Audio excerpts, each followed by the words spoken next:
Well, hello. I don't know if you can hear me, but we have some construction going on unbeknownst to me right next door. So unfortunately, we'll have to deal with occasional drilling sounds.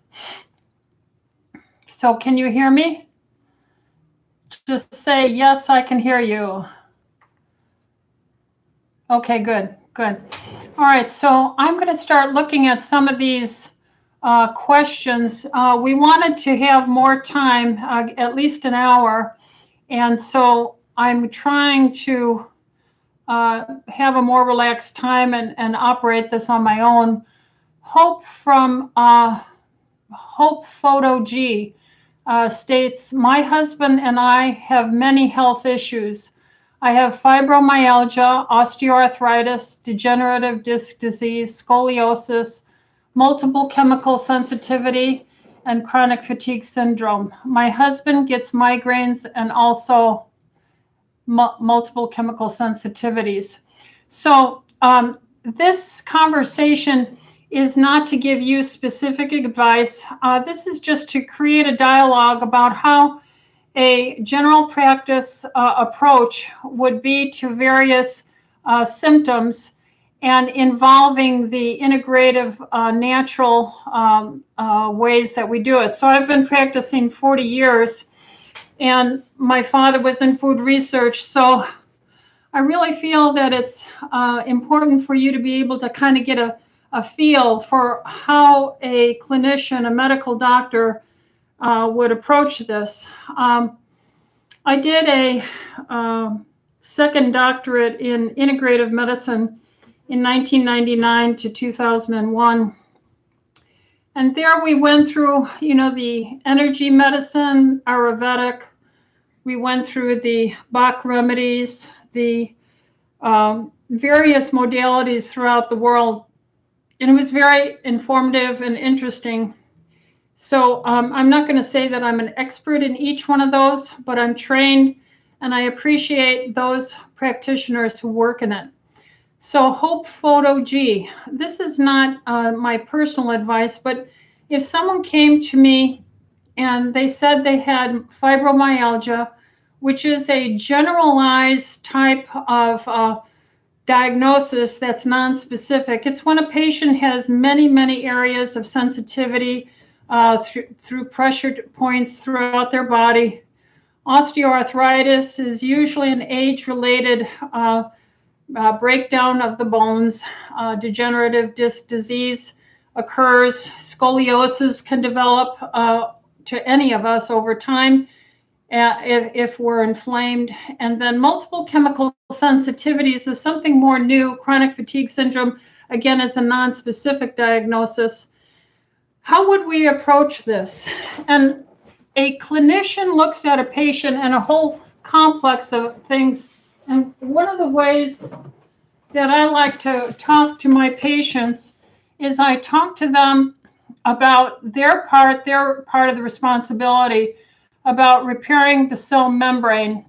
So if you have many cell membranes that are injured, this could be from a virus, mycoplasma, this could be a cell wall-less bacterium, this could be cell wall bacteria, this could be trauma, this could be oxidative stress of aging, dehydration, heavy metal toxicities, many things that can injure this double layer of your cell membranes. And these little blobs represent protein receptors. And what I do is I tell my patients that every part of your body, your tissues, your skin, your brain, your eyes, every part of you is made of these cell membranes.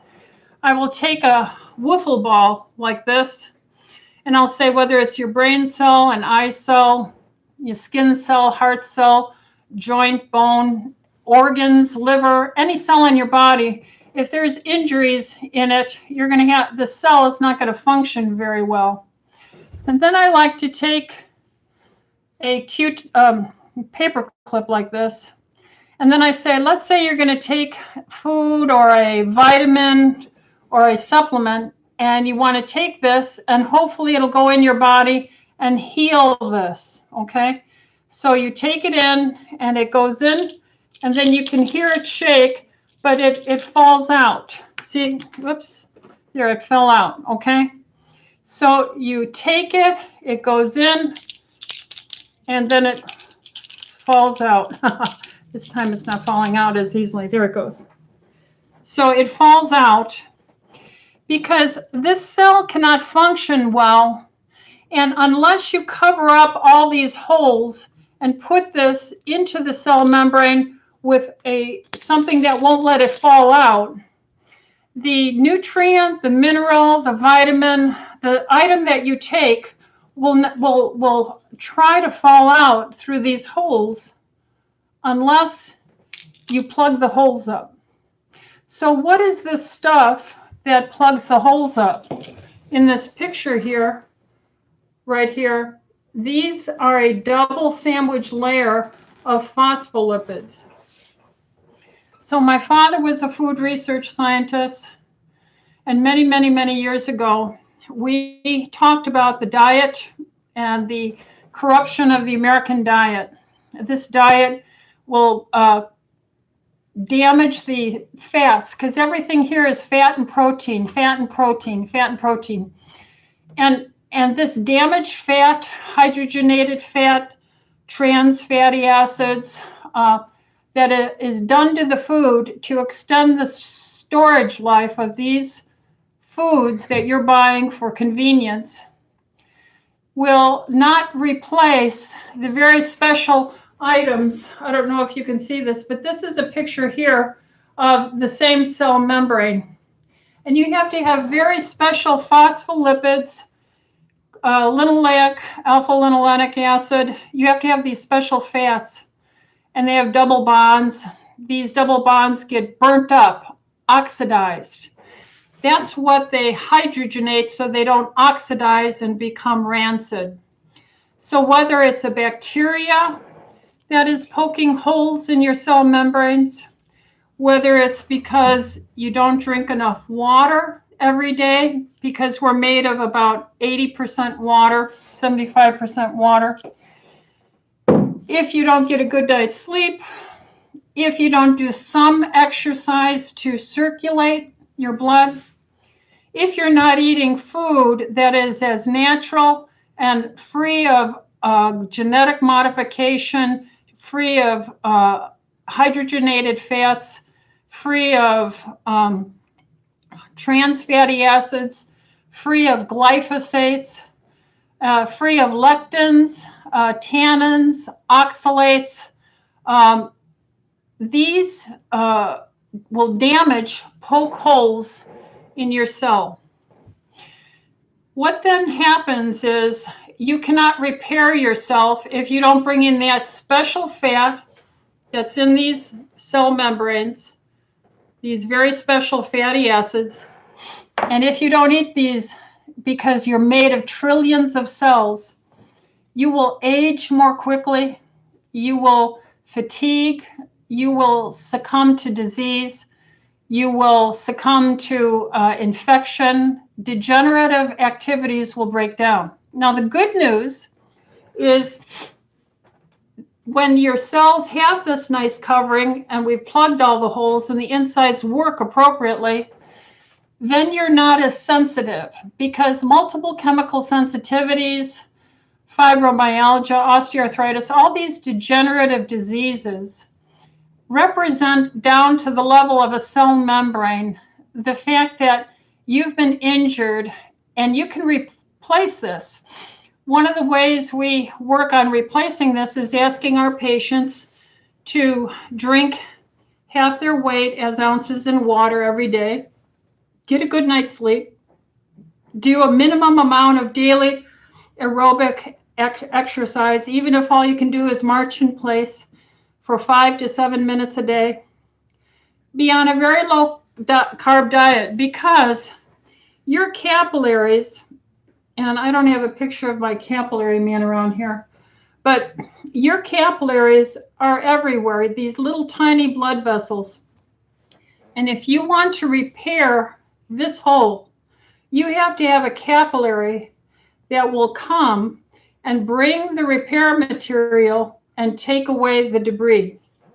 That capillary will get clogged up, plugged up. If you don't drink enough water, your capillaries will collapse. Okay, they will collapse. The capillary will get plugged up with food allergies.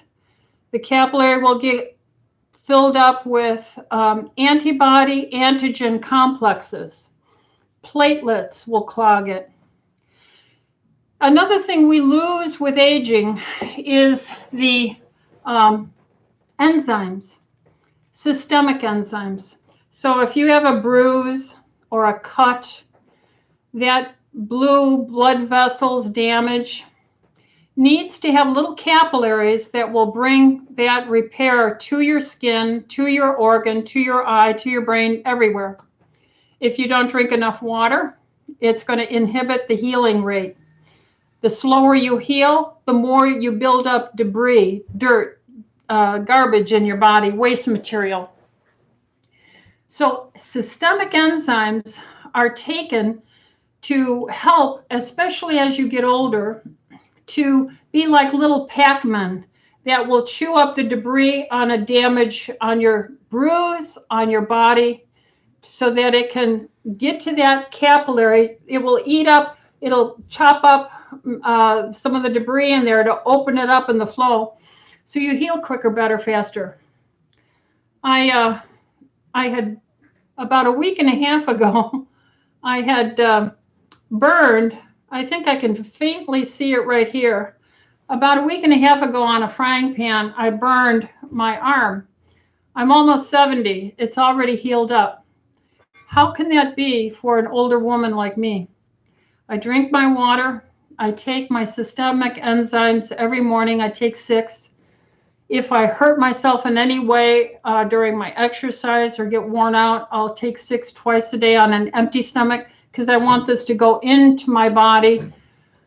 I take digestive enzymes so that I can get more out of my food when I do eat. So I'll take enzymes when I eat my food to chop it up. And then I eat a very low carb diet. Sugar, fruit sugars, these sticky things will also clog up your body. And diabetics will often get ulcers in their toes, their poor healing, because the distal parts of your body, your feet, they will have the least flow dynamics and the earliest signs of aging, thickened toenails, fungal infection. As all these things get clogged up, then the toenail cannot grow out nicely. Then the keratin becomes food to the fungus, and we always have fungus and bacteria on us. So when someone says I have many health issues, fibromyalgia, osteoarthritis, degenerative disc disease, scoliosis, multiple chemical sensitivity, and chronic fatigue, these are never going to get better with just a prescription medicine. I'm not against if you need a prescription medicine, but unless you lay a foundation of how to repair this. So we tell you to eat a very low carb diet, or even become keto, which is like under 20 grams of carbohydrates a day. Or for some people, they can go and just be on a carnivore diet. That's no carbs. They'll heal faster. Fat and protein are very satiating. You can feel very satisfied, satiated when you eat more fat, healthy fats. What are healthy fats? These would be things like butter, beef tallow, suet, coconut oil, lard. These are the old-fashioned fats, animal fats. The seed oils that have been developed since 1911 in the industry have been converted into food products through hydrogenation to make it, let me shut my photo, to make it solid, and then have added colorings and so forth to it. So these seed oils, cooking with them, deep frying with them, are extremely damaging over time. And the consumption of seed oils, hydrogenated oils, cooking with them correlates directly. I know correlation is not causation, but there's an undeniable pattern between the seed oils and the high fructose corn syrup consumption, high carb diet that has created this cheap shelf life, extended, very sweet tasting, addictive high fructose corn syrup with these hydrogenated fats. And then we started seeing all this chronic degenerative diseases. So instead of infectious diseases being so much of a concern, now we have all these chronic diseases. So the healthcare system is broken. When I went to medical school 40 years ago, no one talked about really insurance or billing. You were kind of expected to join a group, join a hospital group, and then just follow the pattern. I broke away as soon as I could to get my own place so that I did not get driven by money, a type of lifestyle. I am driven by outcome. When a patient comes back to me, such as Hope Photo G, who has so many problems and is significantly improved, that pays me emotionally, and this is what I wanted to do. Therefore, we see so fewer patients. We might see 8 people in a day instead of 30 or 40. The driving force always, when I was in a hospital group, when I was an ER doctor, the argument always was, you have to increase your productivity, see more patients, drive up more orders for imaging, medicines, recommendations for surgeries, and so forth. So we need to rethink about how we're training our doctors and what kind of a person are we attracting to medical school. Many years ago, medicine used to be basically a charity. Insurance really didn't become a popularized thing until the late 50s. After World War II, Blue Cross was the first one, Blue Shield. But it wasn't until the 1960s that when Medicare was made. And insurance creates a bubble around the doctor that insulates me from the patient, where I'm always trying to serve the insurance company to do what I think is best. And that's not the way to look at medicine. I should be serving the patient. I should be trying to please the patient, seeing good outcome from the patient. And if I don't, then those healthcare dollars should not come to me, but they should find their way to a doctor, a healthcare system that does help them. But if all you have is one standard type of medical system where your doctors are on a 7 to 10 minute evaluation and insurance, you're going to get your health care from your insurance company, not from your doctor. So we have to rethink this. I am asking my colleagues, my friends, to start creating their own business. Maybe not insurance. I'll tell you, when I first started medicine, practicing in the late 70s, I was on a mentorship program. I followed my doctor around. If he got up in the middle of the night for a patient, I got up with him. And I followed him around. And what happened was, when I was in his office and a patient would come in, I remember them clearly paying $2.50 for an office visit. This was 1978. And then I think it was $7.50 or $10 for a new patient visit. They didn't have it. He didn't take insurance. He just was a cash or fee only. He was very successful. I, at that time, was 22 maybe, and he was maybe 70 years old. So 70 from, 50-year difference, because he probably started medicine in his 20s also. So if that was 78, subtract, that would have been 1928 when he started practicing, when there was no insurance. And so we have a problem where we have to have time to teach our patients. That's part of the reason why I'm trying to do something like this in the evening. I want to give back where I feel that I don't have enough time, where I feel that I do not have the ability to go into the depth. So today is our first day, and I would like to do this on a recurring basis. Mondays, I can do 5:30, I can do, and maybe I can do Friday or a Saturday. Maybe even a Sunday, but I need to know what your suggestions would be so that once or twice a week I can try and do this.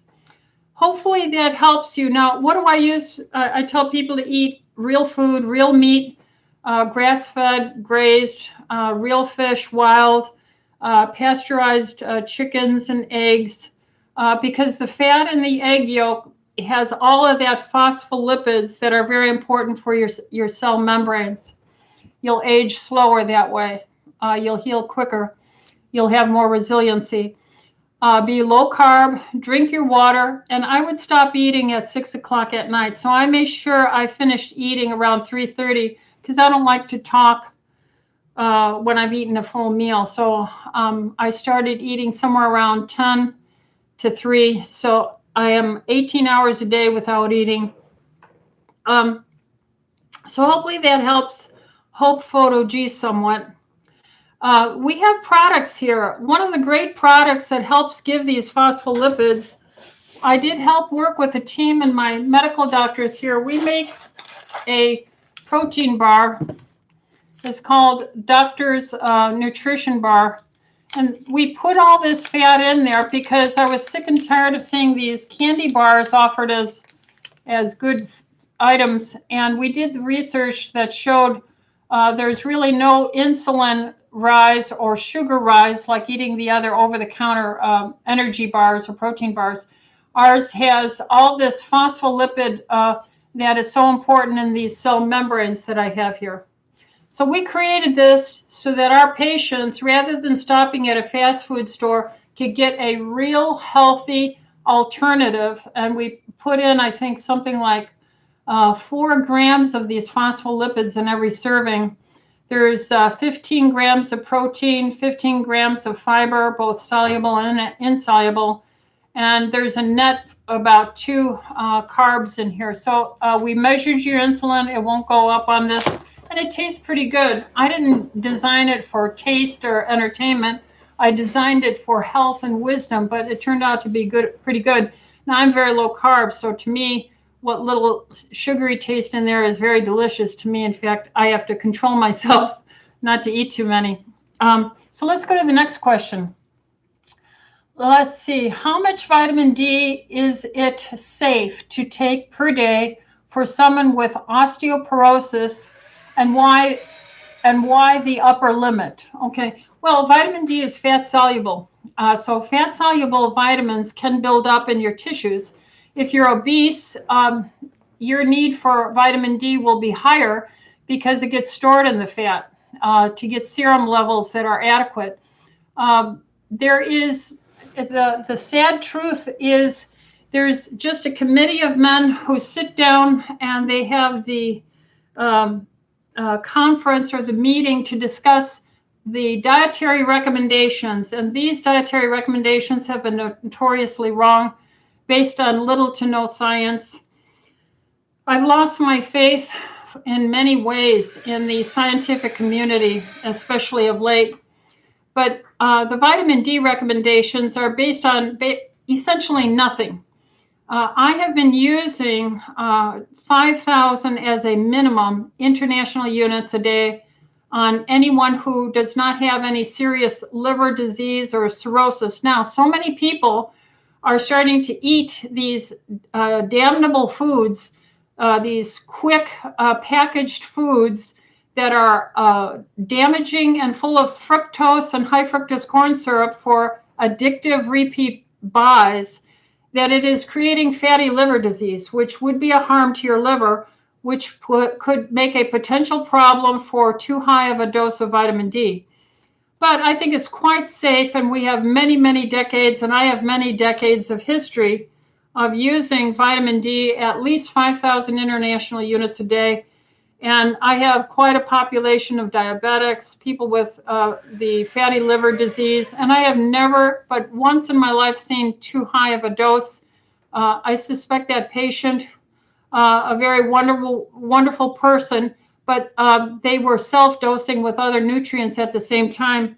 And what I think happened is she made too much of a vitamin D dosage on her own choice. Anyway, it was corrected immediately. I regularly check the vitamin D levels after I start a dose to see what that will do based on your medical condition, your body fat content, and how well you do. I personally take 15,000 international units a day. And so my body fat index is at the upper limits for normal. I'm around 30. I should probably be at 28. But I take 15,000 international units a day. So the upper limit is based on the fact that you can take too much because it's a fat-soluble vitamin. It can then create liver enzyme problems. So whenever I'm doing a chemistry panel, I can see if your liver enzymes are beautifully normal and you're taking 10,000 international units a day and your lab level comes back at 100 or 105 or 110, I'm totally happy with that because I have proven in your chemistry profile that it has absolutely no negative effect on you and probably all the positive effect. Let's go to the next question. The next one is, what is the best way to prevent lightheadedness from a blood draw or at the beginning of an IV infusion? Well, are you drinking enough water? Were you fasting for the blood test when you did the blood test?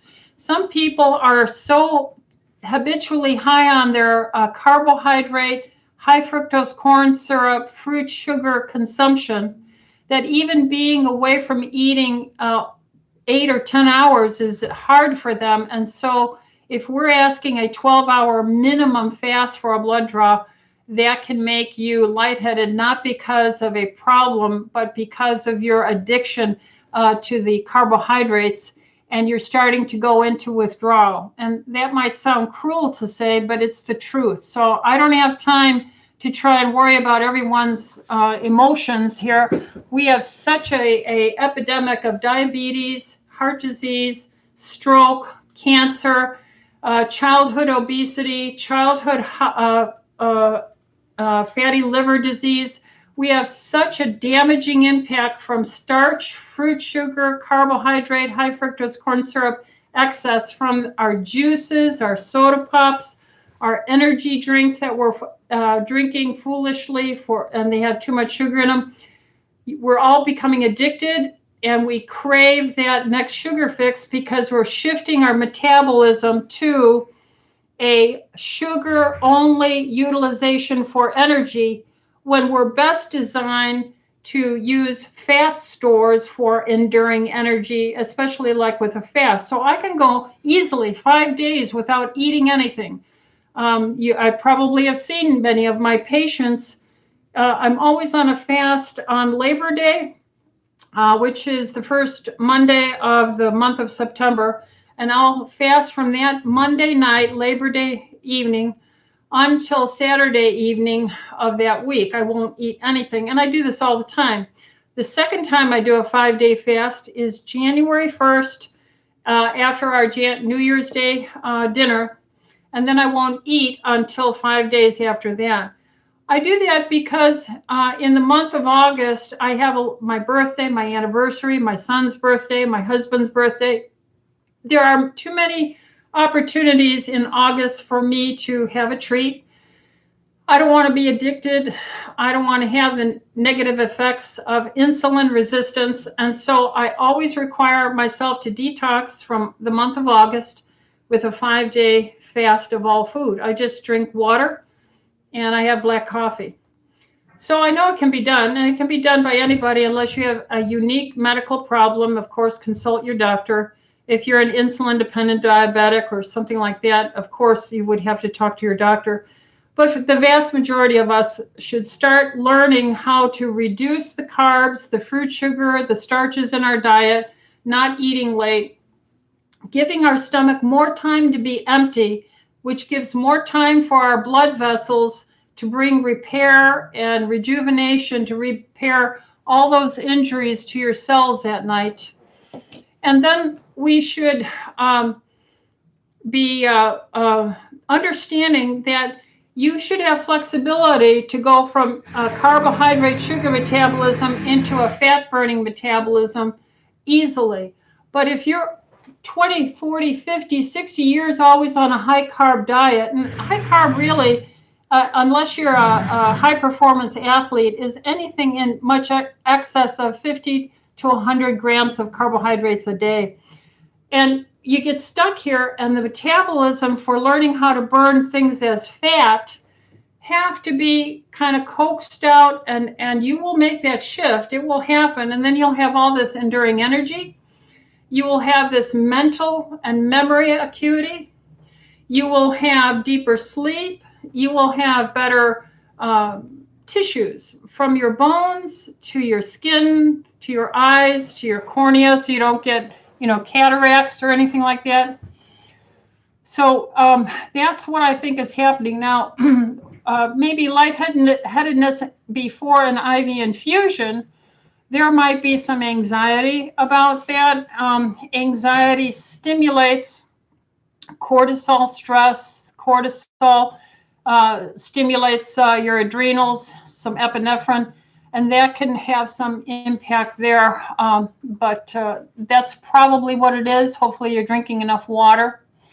Another question is from Deborah is, are any of the so-called COVID tests safe? What kinds are being used? I don't think people should be forced to be tested. Well, indeed, you own your body. In the United States of America, we are sovereign citizens, and we have been given by God our individual inalienable rights. And therefore, government was constituted to protect those rights, not to give authority to the government of those rights to government, but to protect us from the government abusing those rights, because they're given by God. So you own your body. You should only have to do what you want for your health care. And so there are constitutional lawyers, many good lawyers, that are standing up for parents, for individuals who are desiring to say no to anyone requiring them for testing. One of the videos I did, I think it was May 26, I was talking about the Children's Health Defense. If you go to the Children's Health Defense, that's by Robert F. Kennedy Jr., and he has there listed the legal papers and the references in law that define your authority to say no to mask, no to testing, you don't want to be tested, and no to the vaccination if you choose not to take it. So you could refer to that or go to Children's Health Defense and learn more about your rights. Incidentally, when I'm done here, I will be attending a Institute of the Constitution. I'll be attending a lecture. It's a 12-lecture, 3-month series. So I just want to tune up on my civics there. Anyway, so what is a safe test? Well, the PCR tests were never to be used as diagnostic testing. They were amplification protocols to look for DNA, RNA fragments for assessing the development of the human gene code, which I think was completed in the early 2000s. The developer, Mr. Mullins, Dr. Mullins, never wanted the PCR test used for diagnosis.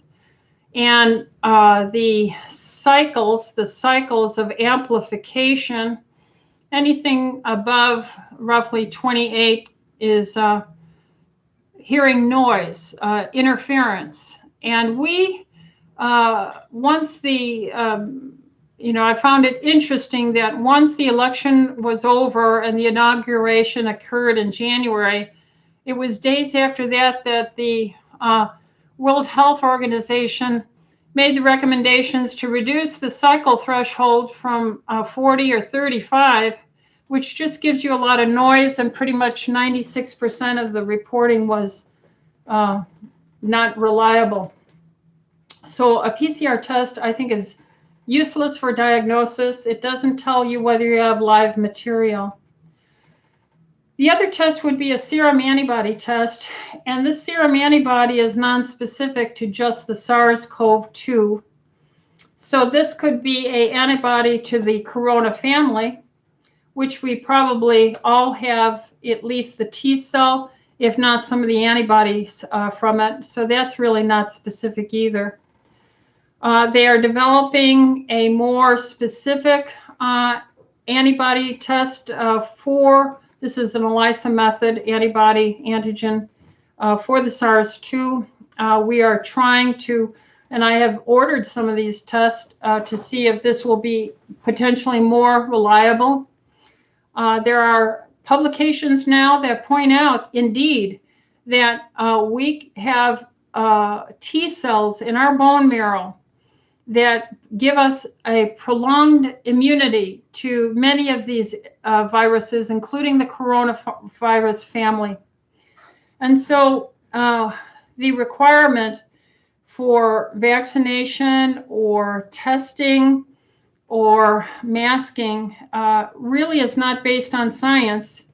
It's based on confusion, misreporting, and fear. We would like to see, and I have stacks and stacks of papers questioning whether there was any viral testing and as far as culturing the virus. And I just had a paper on that. This paper was done in Israel, and this testing, let me see what that was. This was published out of Israel, and they were looking at mild to moderate people who were quarantined in the hospital. And in the hospital, or those, I mean, not in the hospital, in the hotel. So they were quarantined for coming up positive, I think, with the PCR test. And I think they used a cycle threshold of 30. And if they came positive, they were put in a hotel to quarantine them. And then they did cultures of these people. And they had one group where they cultured and treated with ivermectin. They had another group where they cultured them after they were positive, and they did not treat them with ivermectin, but a placebo. And the doctor's name was Dr. Eli Schultz of Israel. And what they found is there was a significant reduction in the viral culture at day 2 after being treated with ivermectin orally, as compared to the placebo group. And this was very statistically significant. This is the very first article, I wish I could find it, in which they used a culture to determine this. I don't have it at hand right now, but that was just published in the past month. So his name is Eli Schultz, and it's from Israel, and it's on viral culture. And then they did the PCR testing as well, and they showed clearance was much faster in the group treated with ivermectin. So when you're asking for testing, really, the tests that we have are not very good. They haven't really been very good. And the treatment, viruses typically have no treatment, but the other opportunities to use ivermectin, vitamin D, zinc, hydroxychloroquine, azithromycin. There are many, many studies. I was just looking at a meta-analysis today of 96 different papers. 58 of those studies were randomized controlled studies. Very compelling evidence on ivermectin. So it had such a significant impact. And if you look in the countries like India, Mexico, Slovakia, and several other countries, they have been using this ivermectin with the testing, and their rate of increase in death of cases and deaths have dramatically dropped. And this is globally, whatever country started using the ivermectin at the time of testing and diagnosis. So I think this is irrefutable at this point, and certainly worthy of evaluation. So do I think testing, or what test would I do? I personally wouldn't do a test. If you do not want to do a test, you have every right to refuse that. I would not be compelled to do anything that you do not want to do. The results of the vaccinations, COVID vaccinations by the mRNA, Pfizer and Moderna, and then the Johnson & Johnson and AstraZeneca are the DNA ones. I have never seen so many deaths in my 40 years of practice. They have not shared all the data on these. These are private companies, Pfizer and Moderna. They're not sharing all the data on the impact, pharmacokinetics, pharmacodynamics, pharmacotoxicology studies. And we are now getting research that is identifying that the spike protein is the toxin, the agent of damage at the ACE receptor, for which this vaccination is creating your replication system for producing these spike proteins, and they are causing ACE receptor damage to the vasculature, the lining of the blood vessels, and that can create platelet clumping or consumption of the platelets to the point that you don't have them where you need them to stop bleeding if you bump yourself. It can cross the blood-brain barrier. It has been found taken up in the cardiovascular system, the heart, the ovaries, lungs, liver. And so I don't have all the information that I should have as a doctor to make an informed explanation for informed consent on my patients. And with all this information that I do have, I don't feel comfortable that I have adequate confidence that it has been studied and the side effects and the long-term impacts described in a way that is shared publicly with the people as well as us, the clinicians.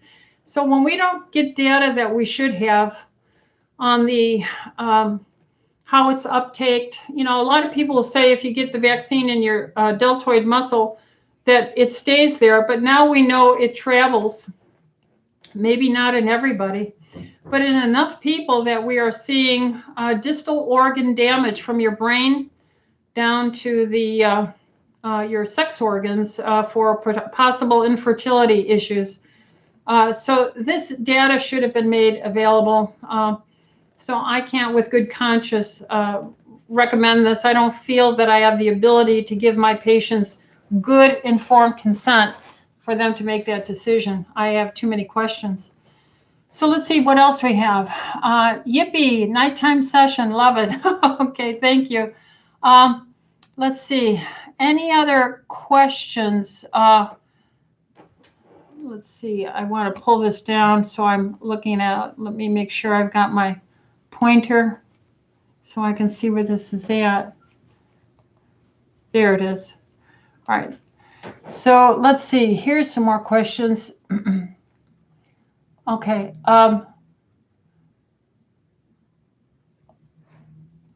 How to lower blood pressure in a natural way? Thank you. Blood pressure is a reflection of a dynamic biofeedback on how much water you drink every day, how much sugar is in your system every day, so how osmotically dense your blood is. It is a reflection of your mineral status. In general, magnesium levels in the United States is the #1 mineral deficiency, although there's many others. In fact, the whole food chain is really being raped, damaged by mega industrial farming, where you have big institutions just running the fields and not putting the right minerals and stuff back in, or just allowing the natural farming and pasture and cows have cow plops, and those plops, replenish the earth. So water, how much in tone are you? If you're doing exercise, moderate aerobic daily exercise, I would say probably 30 minutes a day would be important.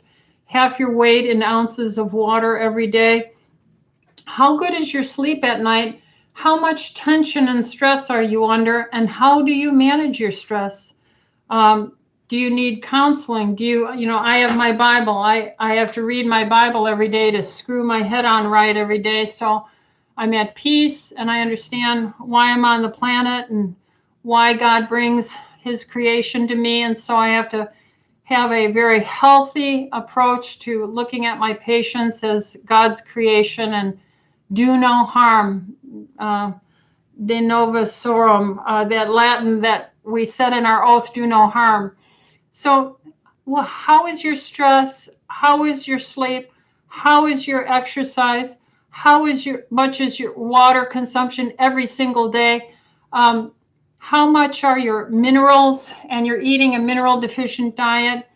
And then how damaged are your blood vessels from a high average blood sugar, insulin resistance, cell-to-cell communication, because these cell membranes lining your blood vessels are also damaged.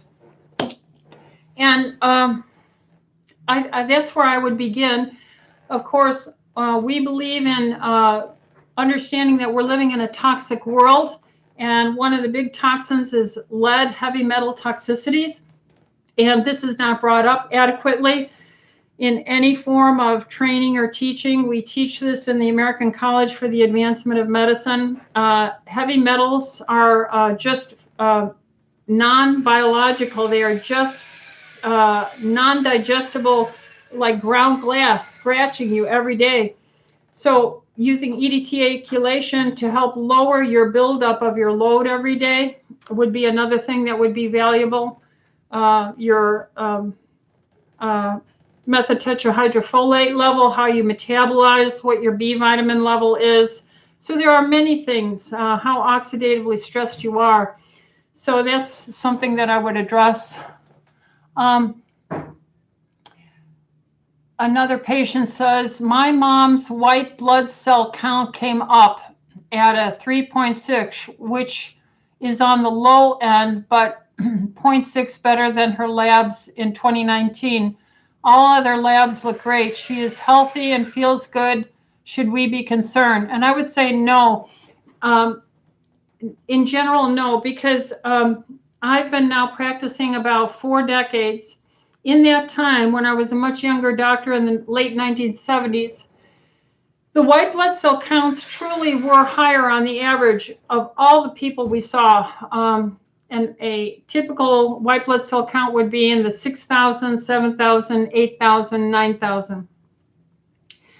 Over the years, we have watched that drop to the 5,000 range, then the 4.5.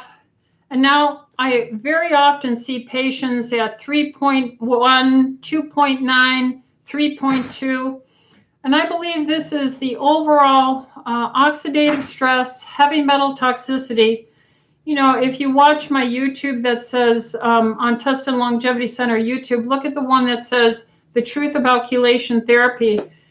You can make a very good scientifically researched argument that the #1 cause of death in the United States is lead exposure.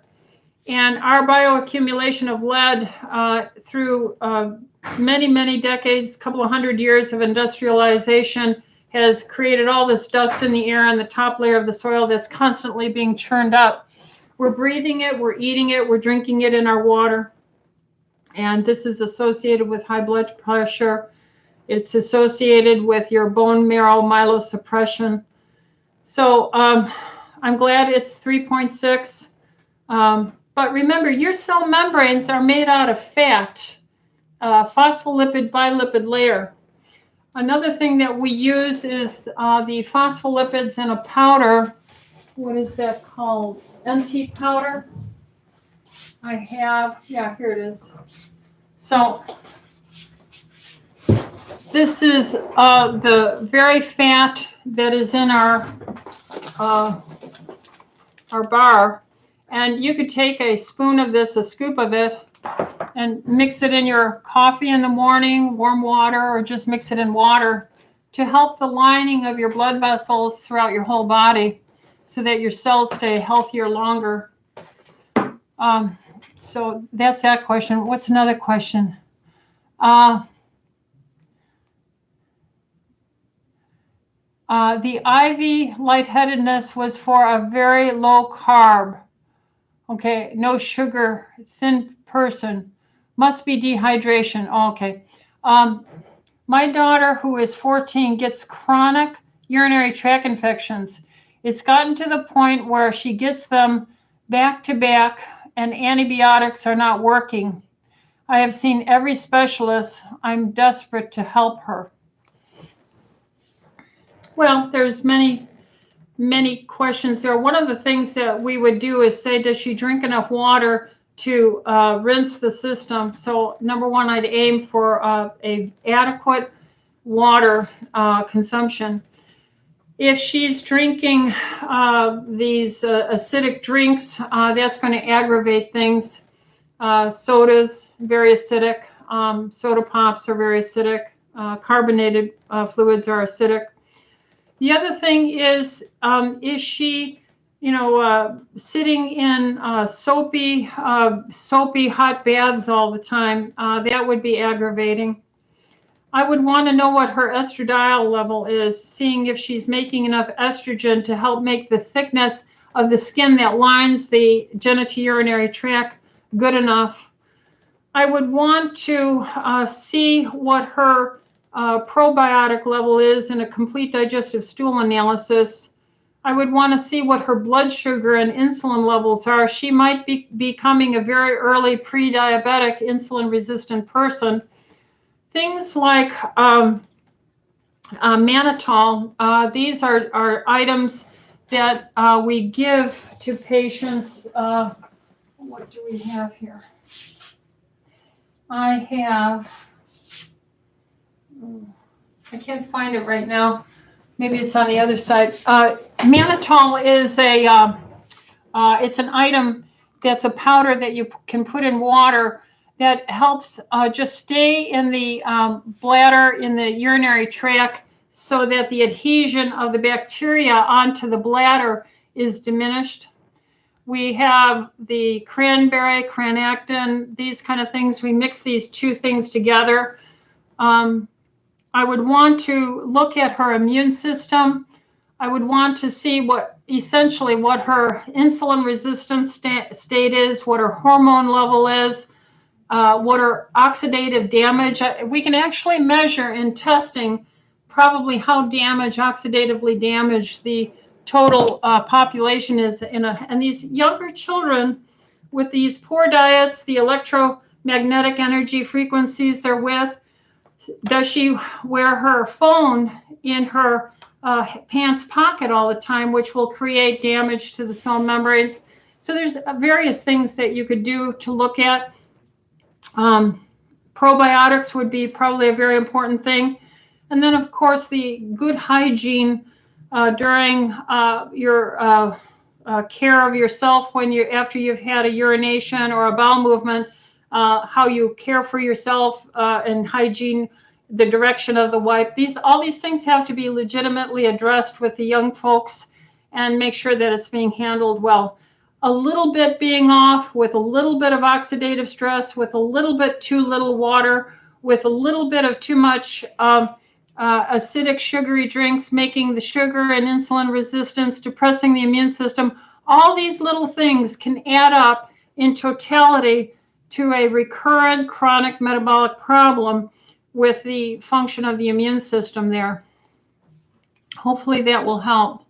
I would find a integrative doctor. One of the things we tell patients to do is go to acam.org, acam.org.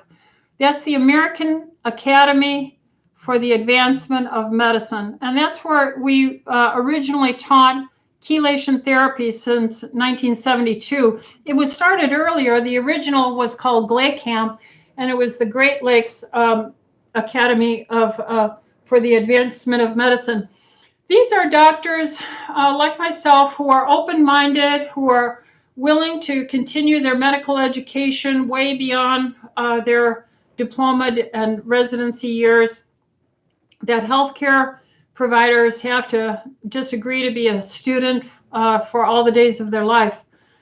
So these people come to ACAM and they learn about chelation therapy, and if they're interested in that, they're of a mindset that is more likely to be open and informed on a more integrative care with the standard of care. I wouldn't be against giving her preventive macrobid or a chronic antibacterial while healing her in other aspects or evaluating her, as long as she's on a very good probiotic and so forth. Let's see what other questions we have. I've heard that the FDA is suddenly going after long-used supplements like melatonin. Do you know why this might be? Well, I didn't hear it was about melatonin. I heard there was some concern about NAC, N-acetylcysteine. Melatonin and N-acetylcysteine both are very valuable in the preventive and recovery care in the SARS-CoV-2 exposure and infection. I wonder if there's some crossover behind there being money being poured into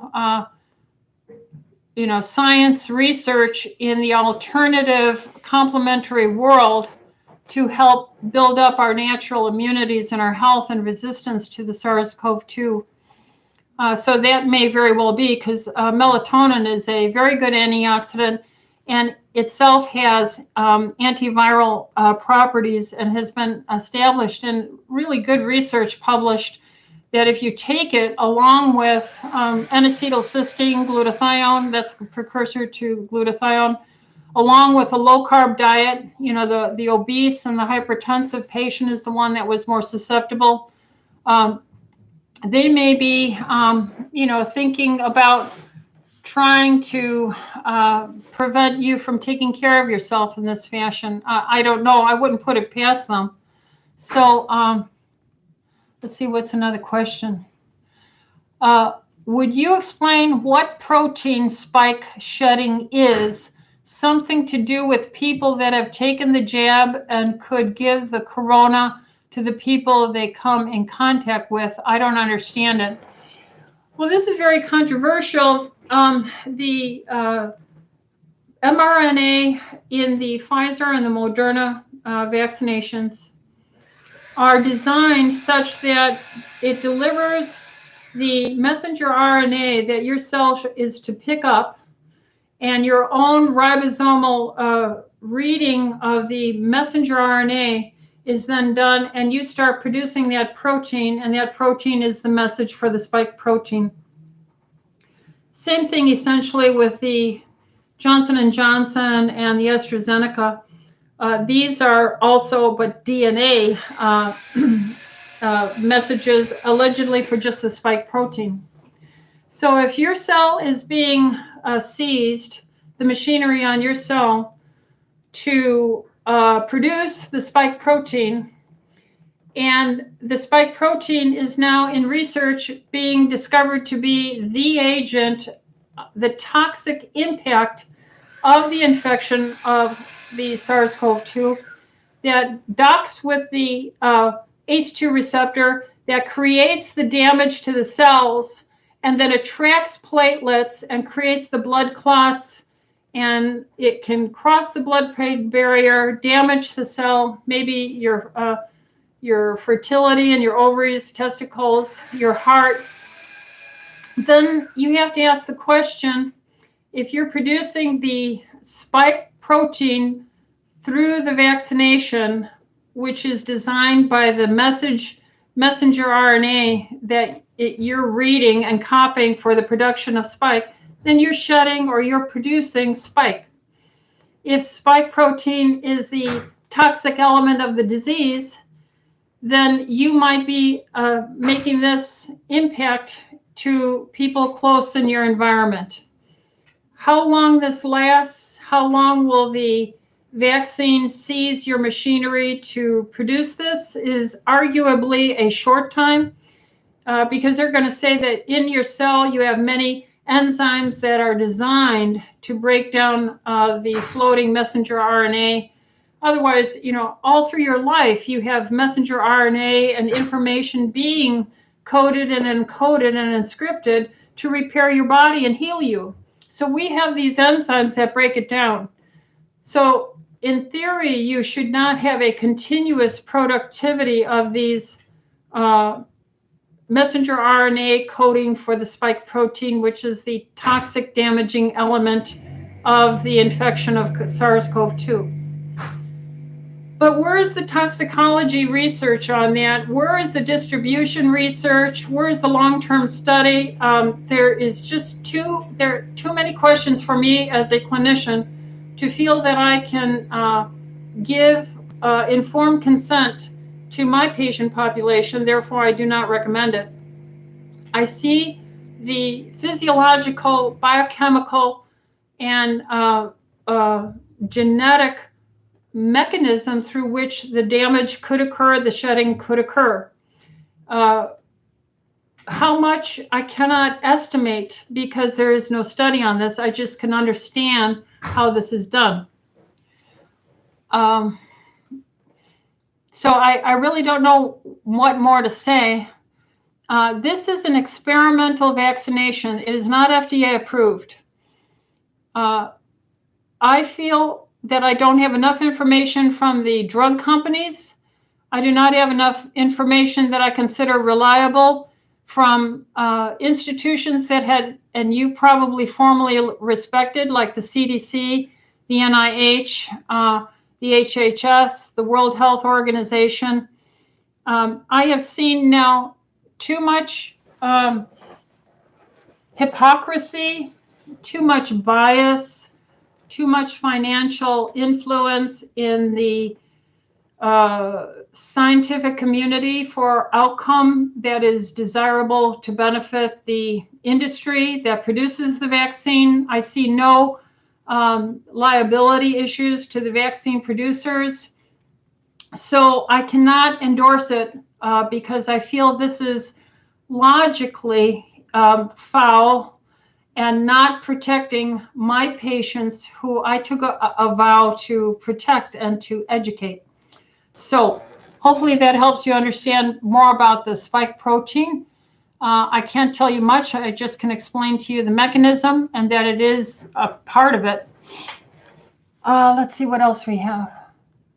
Would you explain? Oh, I did that one. Is it safe to mix L-Glutamine powder, Juice Plus, Magnesium, Vitamin C, and TLC Energy Core into the same beverage? Absolutely, Jennifer. That's quite fine. Yes. Elliot, a few questions were skipped. I must have skipped yours. Let's see here. This is my very, very, very first time I'm doing this, and I had to learn how to type so that I could use the computer in 2010. So your education certainly doesn't stop when you're a doctor. Let's see. What question did I miss? Let me see. Robert Kennedy's website is fabulous.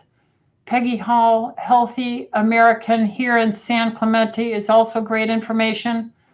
Let's see, what I must have missed it way at the top.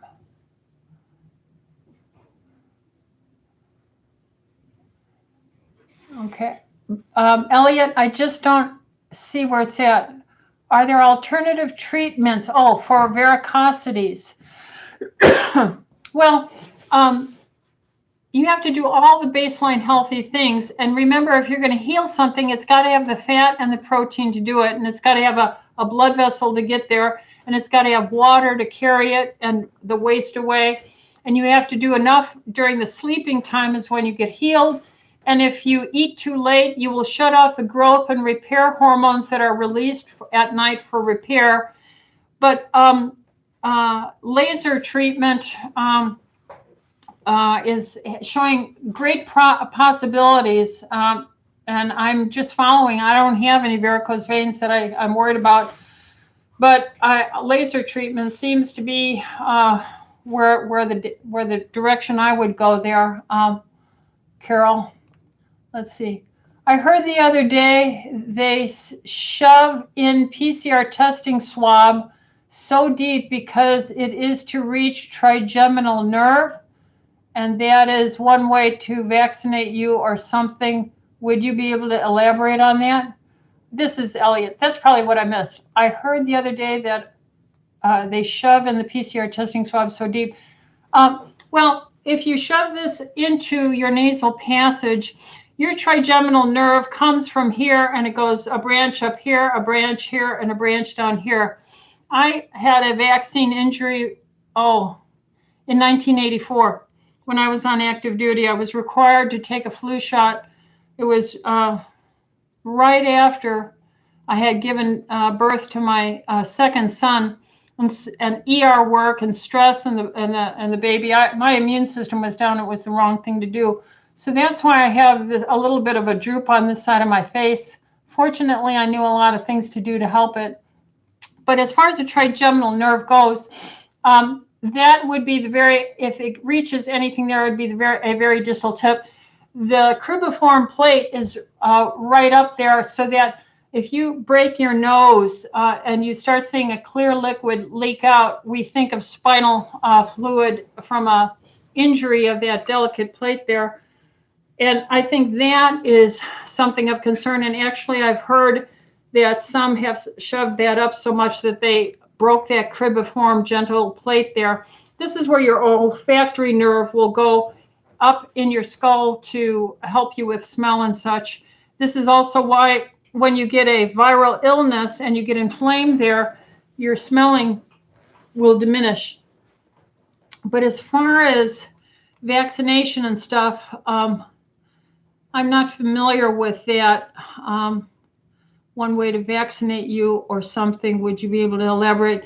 You know, there are those who have argued that this idea of a pandemic had been discussed even by Dr. Fauci himself in a lecture to, I think it was Georgetown in December of 2017, or maybe it was 2016, December, where he predicted that the new administration of Trump would be having an unexpected pandemic. Well, with that and Event 201, and Lockstep in 2010.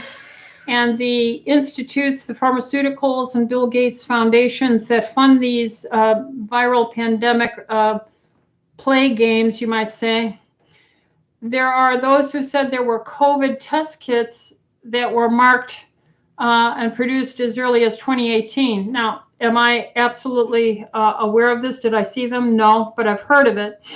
And there are those who said that there were test kits that would swab your nose that would have embedded in it the viral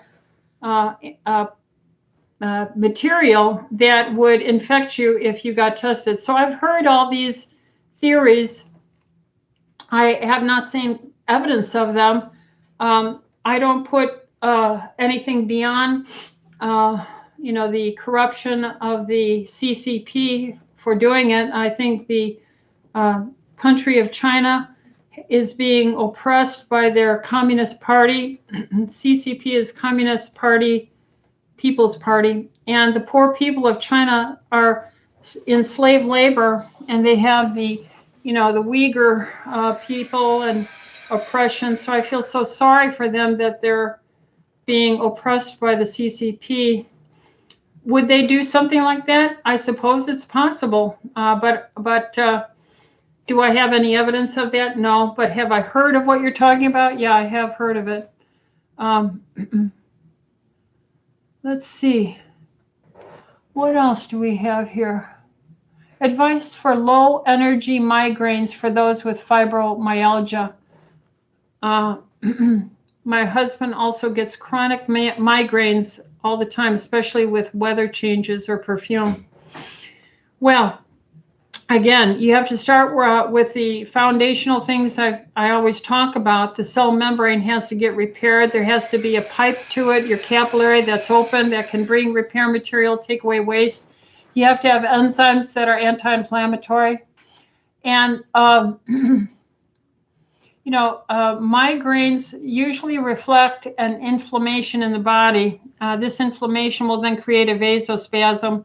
And that vasospasm then, once it's done and constricted, then the oxidative damage from the poor flow will then create a swelling, and then it creates the headache, they believe, although they don't know the exact cause of migraines. But I believe that magnesium, reducing oxidative stress, repairing cell membranes, giving systemic enzymes, drinking enough water, moderate exercise. I've really had very good success with migraine management by approaching it. So we're not that different. We do have genes, but in general, we should repair, we should stay well, and we should be able to fight off these problems. So if you handle the basics, and a general practitioner such as myself should be able to handle probably 90% of everything that comes to me. And we should have specialists only for that 10%. If I cannot bring it under control or manage it, I should then refer them, which I do. But we have to do the basics things first. So migraines are a chronic and I believe inflammatory impact to the vasculature. And that's why these people get these headaches after the COVID vaccine. The people have gotten the central venous thrombosis from the blood clots that have hurt them or killed them after vaccination. Those spike proteins did cross the blood-brain barrier. And a lot of people have headaches after the vaccination. That is vascular caused in any other argument from a clinician's point of view. So I would certainly suggest to work toward an anti-inflammatory diet. That means you have to look at food allergies, your gut microbiome, and doing all these things takes time with your doctor. It isn't a pill solves it. It is, you might need a prescription, but you have to do many other things all adding until they're all spinning, and then you get your health. So that's why we take so long with our patients. Let's see, what else? I think, we're pretty much done for today. I think I got everything as I'm looking here. So what do you want me to continue this? Is this valuable? I have, a bunch of science and research that I could bring up, but I thought it would be more important to try and get your questions, at least in the beginning. Let's see. If you put, all right. All right, here's one vote for 5:30 on Monday nights. Did you read The Salt Myth a few years ago by a cardiologist researcher? Himalayan salt has changed my fears of salt consumption. Oh my goodness, yes. If you drink your water, you can have all the salt you want. So most definitely, that's another issue is putting stupid fears in you to use salt restriction when that's critical for our health. All right, so we'll at least do this on Mondays. Let me know if you would like me to set aside a time where I start talking about some of these research articles. What about, let's see, Wednesday night? Well, I do the Wednesday morning. Tuesday, Thursday, I go to church at night.